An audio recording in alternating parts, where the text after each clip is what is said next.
Good evening po sa inyo lahat. Kamusta na po kayo? Ngayon po ay Heroes Day. Kanina po ay pinangunahan ng Pangulong Bongbong Marcos ang selebrasyon doon po sa Taguig, sa Libigan ng mga Bayani, ang selebrasyon. At narinig po ng lahat ang kanyang mensahe kanina. At yan po ang ating pag-usapan ngayon. At bago po tayo magpatuloy, ay inanyayahan ko po kayo na mag-subscribe sa ating YouTube channel at paki-like and share na lamang po ninyo sa inyong mga kaibigan ang ating video at click na rin po ninyo ang notification bell. So, kaya nga po ng ating pag-usapan ngayon, ito po Heroes Day. It's 29. Tama po? Ngayon, ng Agosto. At bawat last Sunday, kada taon ng Agosto, mga kababayan, ay Heroes Day po yan. Yan po yung sinasabi doon po sa Commonwealth Act, mga kabayan, 3827. So yan pong batas na ito, mga kabayan, ay matandang batas na ito, ay October 28, 1931 pa po ito ang batas na ito. Ngunit hindi po malinaw ang batas na ito kung sinong mga bayani nga ba ang ating dapat i-celebrate. Yan po yung isang malaking katanungan, mga kababayan. Sa ating batas po na binabatayan nito, itong Act of 1931, mga kababayan, ay hindi po malinaw doon na sinasabi na kung sino nga po bang hero na dapat nating i-celebrate. Kasi marami po silang heroes, mga kababayan eh. Di ba? The act consisted of only 3 sentences. At ito po ay hindi pa pinagtibay sa Kongreso, mga kababayan, at Senado. Kaya dapat muna ito sigurong pagtibayin sa Kongreso para maging ganap po siya ang batas na ito, para ma-specify kung sino nga po ba itong talagang dapat na bayaning i-celebrate, mga kababayan. Kasi lumalabas dito na ito pong selebrasyon ng Heroes Day ay pangkalahatan. Kung sino yung pinaniwalaan dyan na hero, ay kasama po siya sa selebrasyon. Pero wala po specification kung sino nga po bang hero ang dapat natin na i-celebrate. Yun po yung aking katanungan. Ano sa palagay ninyo, mga kababayan? Papayag ba kayo, nagsiselebrate tayo ng Heroes Day na hindi naman specify kung sino nga po bang heroes na ating i-celebrate? Kasi nga po, hindi pa po ito napagtibay sa Kongreso at Senado. Ayun po yung sinasabi dito sa report, mga kababayan. Diyan po sa Section 1, the last Sunday of August, yan po yung nakasaad doon, na every year is hereby declared as an official holiday to be known as the National Heroes Day. Kung ganon, na lumalabas dito na pangkalahatan yung pong celebration ng Heroes Day, and sa sinasabi po natin kanina, lumalabas na kung sino yung pinaniniwalaan ng ating mga kababayan na heroes, ay kasama po siya sa celebration. Ganun po ang ibig sabihin noon. Ayun nga po, tinatanong ko sa inyo kung okay lang ba sa inyo yan. Kaya dito po, ay sinasabi, Section 2, this act shall take effect upon its approval. Ay itong dapat na batas na ito ng 1931, mga kababayan, ay dapat ito ay pagtibayin muna sa Kongreso. No? Yan po yung sinasabi dito. No? 1931 pa po ito. Hindi ito napagtibay sa Kongreso at dapat po ito ay pagtibayin sa Kongreso. This act shall take effect upon its approval. Succeeding laws merely reaffirm its date of celebration.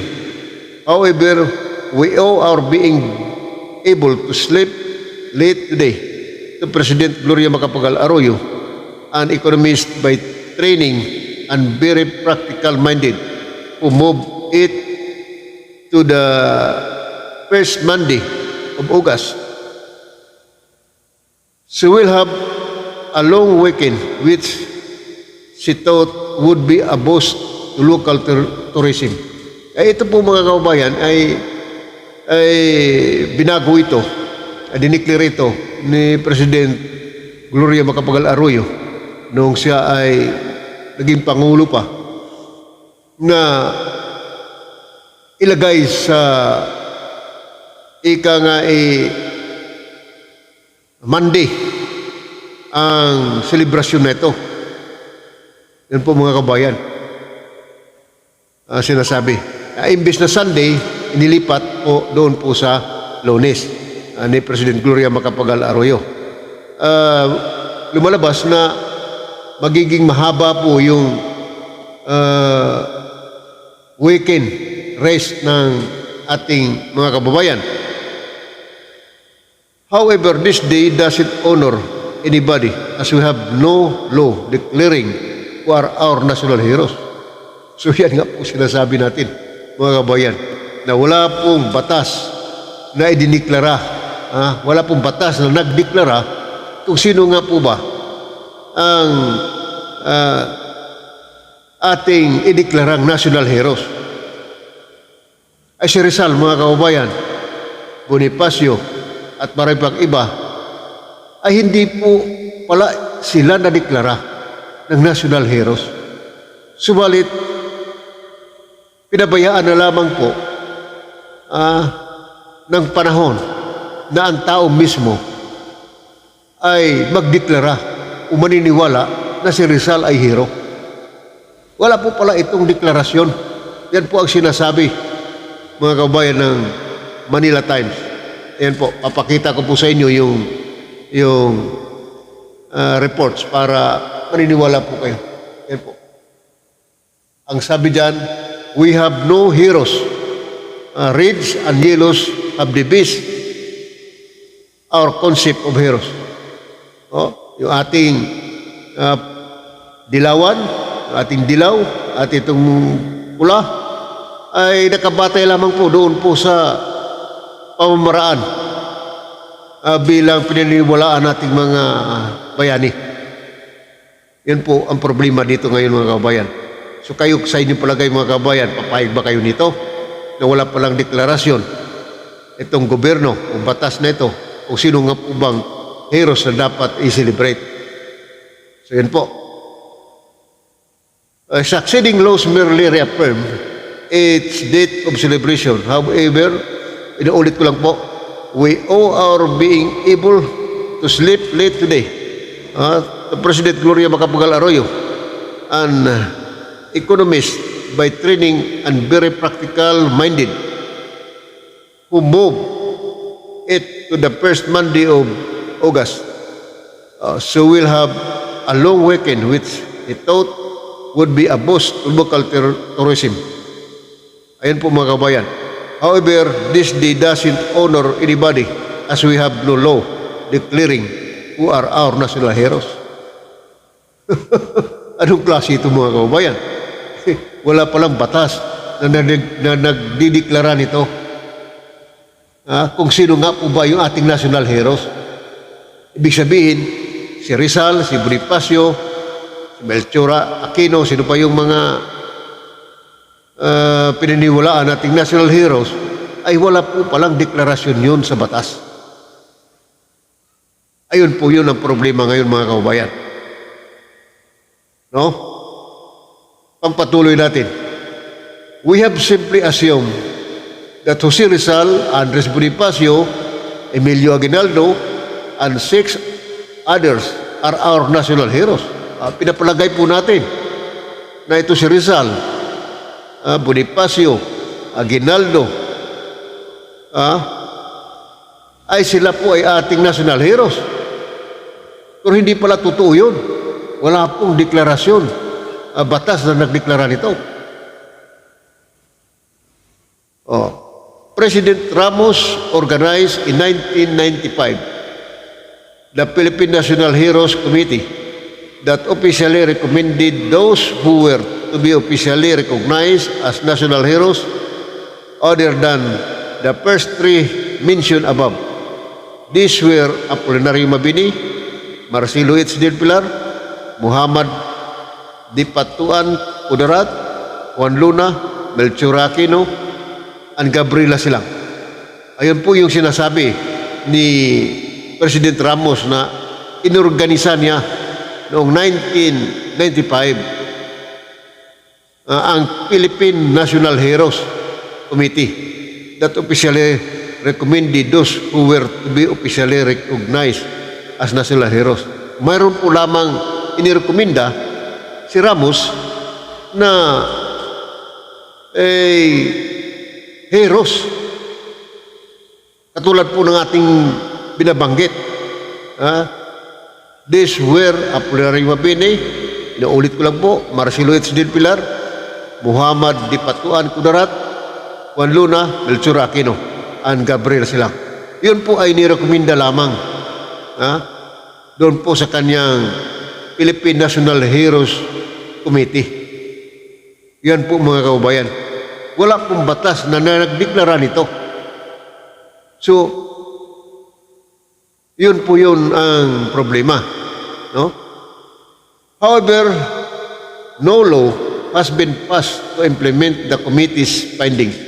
Wala pong, hindi po ipinasa itong findings sa committee ni President Ramos noon bilang maging batas sa deklarasyon doon po sa magiging national heroes. No? We are a republic of laws. No matter how many books and historians claim that Rizal and company are heroes, these are not worth the retail price of those books. So wala po palang talagang opisyal, mga kababayan, na deklarasyon na itong si Rizal ay national heroes, bagamat pinaniniwalaan nating national heroes. Uulitin ko lang po. However, no laws has been passed. No? Walang batas na ipinasa to implement the committee's findings. Yung committee na sinasabi ni President Ramos. Wala po. We are a republic of laws. Isipin niyo yan mga kababayan. Kaya ito ay nagkakatawa. Bakit po? Sapagkat bagamat tayo ay naniniwala na mayroon tayong national heroes, pero ito ay wala palang deklarasyon ang batas at walang batas na pinagtibay tungkol po dito kung sino nga po ba yung ating national heroes.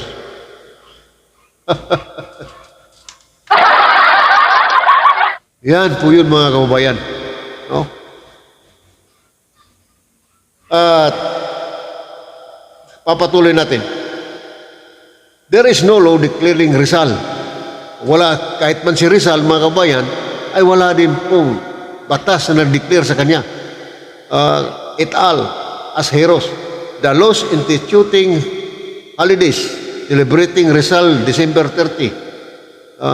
The laws instituting holidays celebrating Rizal December 30. His execution,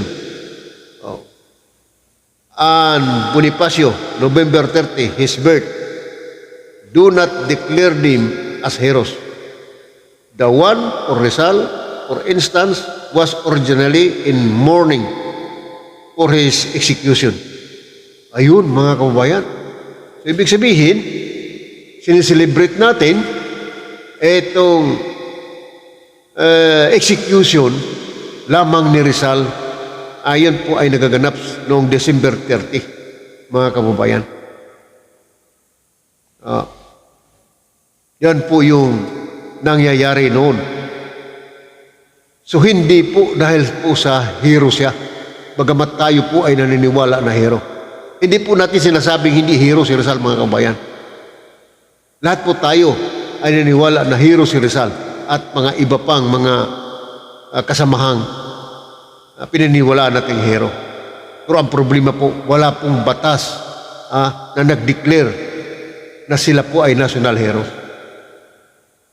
So nag-gets ninyo, mga kababayan? Maganda yung ating napag-usapan ngayon, mga kababayan, sapagkat mahalaga po ito para po sa ating mga kababayan. Bagamat tayo ay naniwala na mayroon tayong national heroes, pero wala po palang ganun na batas na nagdeklara kay Rizal at kay Bonifacio at kung sino pa man yung mga heroes na yun, mga kababayan. Yan po. Is it a big deal that we don't even have an official list of our heroes? Ay, isipin nyo yan, mga kababayan. It is a big deal that we don't even have an official list of our heroes. But we celebrate a National Heroes Day. Certainly. Anong nangyari? Wala tayong national heroes. Pero nag-celebrate tayo ng National Heroes Days. Anong problema nito, mga kababayan? Di ba ito ay parang kaiba sa lahat, mga kababayan? No? Nag-celebrate tayo ng national heroes, pero wala namang legal na batas na nagdi-declare kung sino nga po ba yung heroes natin na dapat i-celebrate. Yan po yung ibig sabihin dyan. No? It reflects our very weak sense of nationalism. So yan po, ang sabi dito, yan daw po ay nakapag-reflect sa pinakamahina nating pakiramdam sa ating pagiging nasyonalismo. Yun po yung sinasabi. The concept of heroes is an essential part of the concept of a nation. Why would somebody devote his life and even sacrifice it for a ghostly nation, an entity most of whose members he has never really met, which the renowned historian Benedict Anderson called an imagined community in Rizal and Bonifacio case, as well as those of the leaders of the revolution. There wasn't even an imagined community, but a community that was in the process of being imagined. Yan po, mga kabayan, ibig sabihin, imagine. Guni-guni lamang ito, mga kababayan. Ay, mantakin mo, dumaan na yung kapanahunan ni Rizal. Magmula kay Aguinaldo, down ngayon sa ating present government, mga kababayan. Napakahaba na pong panahon. Nakalipas ito. Pero, ang pagkakaalam natin, mayroon po tayong national heroes. Pero ito pala ay imagination lamang. Sapagkat walang batas na nagpatibay nito. Yun po yun mga kababayan. Matagal panahon na. Isipin mo. Panahon ni Rizal. Ngayon, umpisa natin. Yung ating republika na nagkaroon na tayo ng gobyerno. Panahon ni Aguinaldo. Quezon. Down to the present government. Ay wala po. Pero naniniwala tayo na mayroong national hero. Kanina nga po, ating Pangulo ay nag-celebrate doon sa libigan ng mga bayan Ayan po mga kababayan etong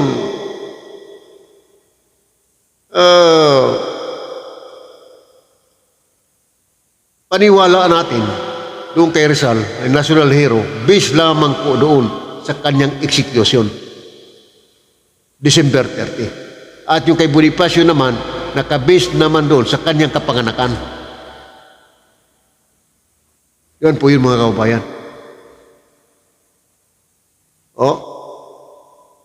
Di ba? Ay tutuloy natin.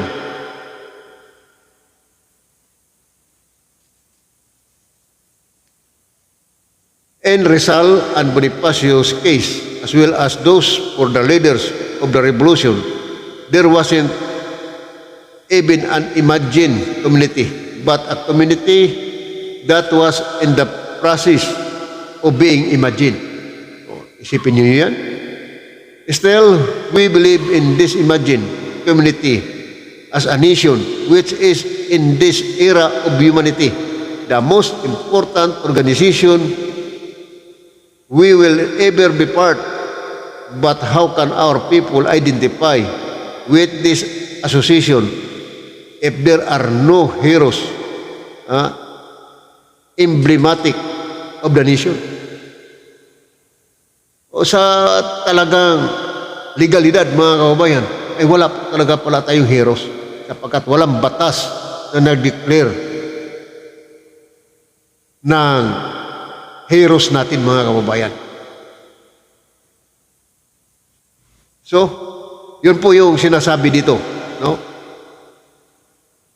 Yes, it has been 27 years and 10 congresses since the nominee of historians Ramos organized, submitted the report recommending the declaration of 9 people as our national heroes.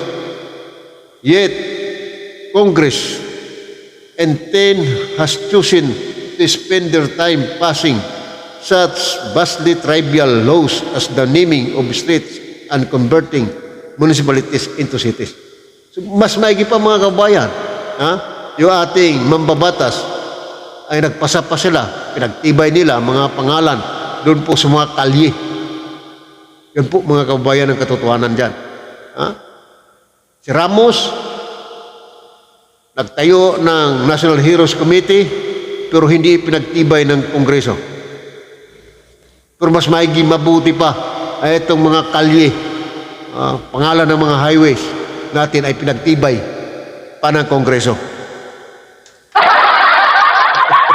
Di ba? Kaya mga kababayan malaki po ang malaki po ang problema. Simple na batas lamang ang gagawin dito mga kababayan, pero hindi pa pala nampasa sa loob ng napakahabang panahon. Panahon pa ni Rizal, Bonifacio, Quezon. Yan po yung mga Aguinaldo.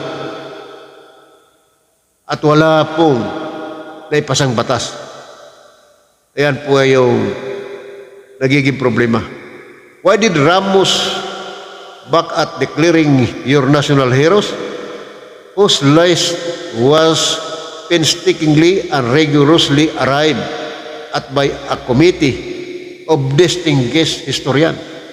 Ibig pong sabihin, bakit daw si Ramos ay inak-up niya yung declaring sa ating national heroes. Pero hindi nga po pinagtibay ng batas. Those lists was painstakingly and rigorously arrived at by a committee of distinguished historians. Yan po yung nangyayari. Napakasakit noon, mga kababayan. No? One explanation is that the yellow forces, even Corazon Aquino himself, demanded that the roster of heroes included Benignoy Ninoy Aquino Jr., Ramos, the practical man and still dependent on Cory for his political strength, abandon the project with succeeding presidents following his successful tact. Ito, ano pong ibig sabihin dito, mga kababayan? Ito po ay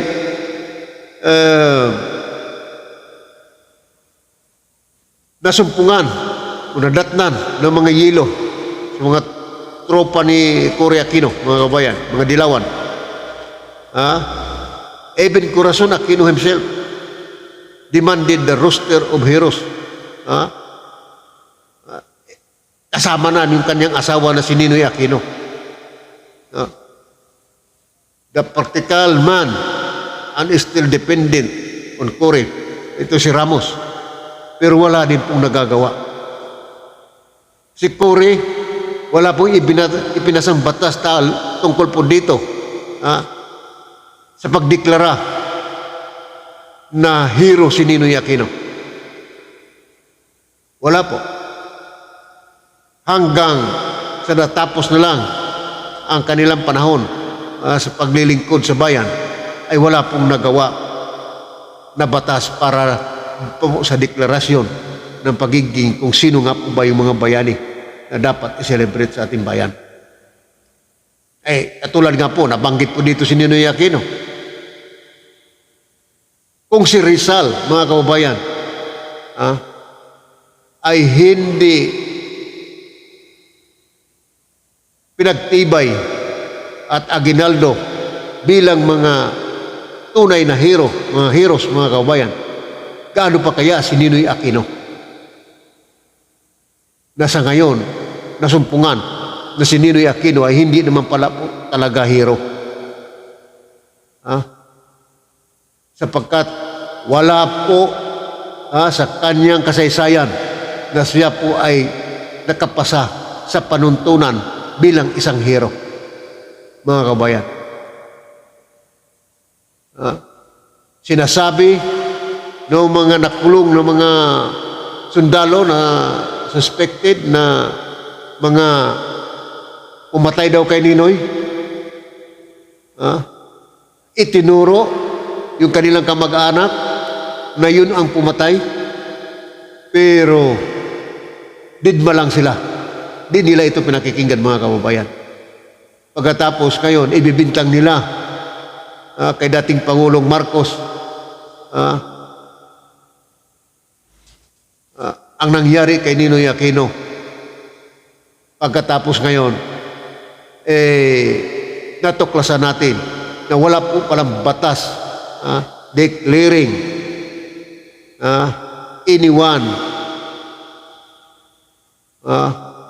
of these heroes, of this itong mga heroes na binabanggit natin. Wala po palang batas na lalo na si Ninoy Aquino. Kita ninyo, mga kababayan. Tapos nasabihin ng mga pula dyan, dilaw, na hero si Ninoy.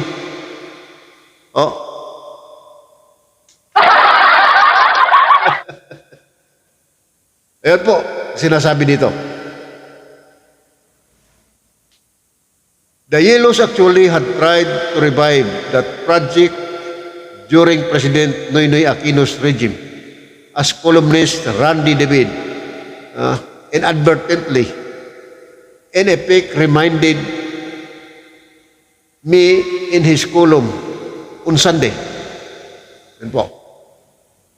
Obviously trying to say that Ninoy Aquino should be declared a hero. David wrote, "It is remarkable that in the 2011 social weather station opinion poll on the personalities that Filipinos regard as genuine Filipino heroes, Ninoy rank number 3. Di ba? Mga kababayan, mantakin mo, pang tatlo pang hero si Ninoy. Sang-ayon dito. After Rizal and Bonifacio. Ito si Rizal, pagpalagay natin, number 1 hero. Si Bonifacio. At ang pangatlo na ay si Ninoy Aquino na. Sang-ayon po dito sa report, mga kababayan. Thanks to Mahar Mangahas for bringing this out. For bringing this out, sabi niya. Pagpatuloy natin, mga kababayan.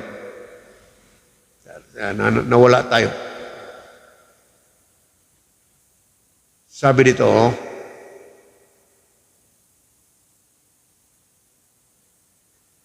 saan ba yun? Teka, okay.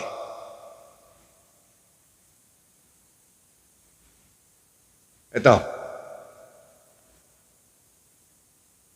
It reflects our... Teka, tapos na yan. Nawala tayo eh. Ito. In Rizal and Bonifacio case, as well as those for the leaders of the revolution, there wasn't even an imagined community, but a community that was in the process of being imagined. Yan po. Dito tayo. No. Okay, yan dito na. Obviously, trying to say that Ninoy Aquino should be declared a hero, David wrote, it is remarkable that in 2011 social weather station opinion poll on the personalities that Filipinos regard as genuine Filipino heroes, Ninoy ranked number 3. Yan nga po.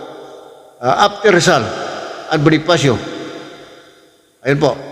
So together with Cory Aquino, number 4, Apolinario Mabini, and number 5, and Emilio Aguinaldo at number 6. These names were the only ones that received double-digit percentage mention.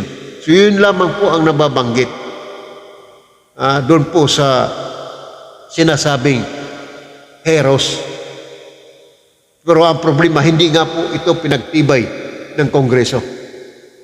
So lumalabas na wala po talagang heroes. Kung batayan natin ang legalidad ng batas, mga kabayan, ay wala nga po talagang heroes ang Pilipinas. Yan po sinasabi. What David didn't report is that the Aquinos, Tronoynoy, were back in total power by July 2010 and had been undertaking 2 years before the poll a huge propaganda project to revive the Ninoy Cory myth. This was undertaken as the show. Such myth was the only factor to propel the unqualified lackluster Noynoy's bid for the presidency in 2010. As I have pointed out in several columns, the yellow leaning SWS has demonstrated in several instances sophisticated techniques through their questionnaires and poll timing to produce results that are what the financial service for the propaganda aims. Yun po yung katotohanan, mga kabayan. Ay lumalabas doon sa mga panahon ngayon ay talagang ang sadya lamang nila ito doon ay propaganda lamang. There was one problem that all those so that the yellows couldn't go to town with it, reflecting their intellectual dishonesty. David and Mangahas did not mention at all an amazing findings of the poll. Ferdinand Marcos was ranked as 7th as a national hero, beating Ramon Magsaysay, Lapu-Lapu, Marcelo del Pilar, and 13 others who would be candidates as Philippine heroes. So, dito mga kabayan, tapos sasabihin ng mga dilaw na si Marcos, mga pula, ay hindi hero. Dito po sa article na ito mga kabayan, ay pang-pito si Marcos bilang national hero. Inuulit natin po ay wala pong batas na nagdi-declare sa ating mga national heroes na upang mapagtibay ito. Yan po yung problema. So yan po yung issue mga kabayan. Kaya talaga namang malayo ayun pong sinasabi dati ng mga Aquino o yung mga dilaw at itong mga pula na hindi hero si Marcos. Dito po sinasabi. Sila na rin po mismo ang naglabas nito. The US and the oligarchs controlled media for 25 years had mounted a full-funded intense campaign to vilify Marcos, one of the world's worst dictators. Yun po yung propaganda. Yun po mga kabayan. Pinalabas nila talagang dictator si Marcos. So, yun po. So, dyan po sa ating napag-usapan mga kabayan ay malinaw po na wala po talaga tayong heroes sapagkat walang batas na nagpatibay nito. Bagamat alam natin na mayroon tayong mga national heroes pero hindi po ito pinagtitibay sa batas. Yun po yung dahilan mga kababayan. Kaya ang lumalabas na tayo po ay nag-celebrate ng Heroes Day na wala pong legalidad, hindi natin identify kung sino nga po yung ika-ngaing mga heroes na dapat nating i-celebrate. So, naunawan ba natin mga kabayan? So, yun po yun mga kabayan. At hanggang dyan lang muna tayo. At magkita-kita tayo muli sa sunod po natin video. At huwag niyo kalimutan, like, subscribe ninyo yung ating pong channel. God bless us all.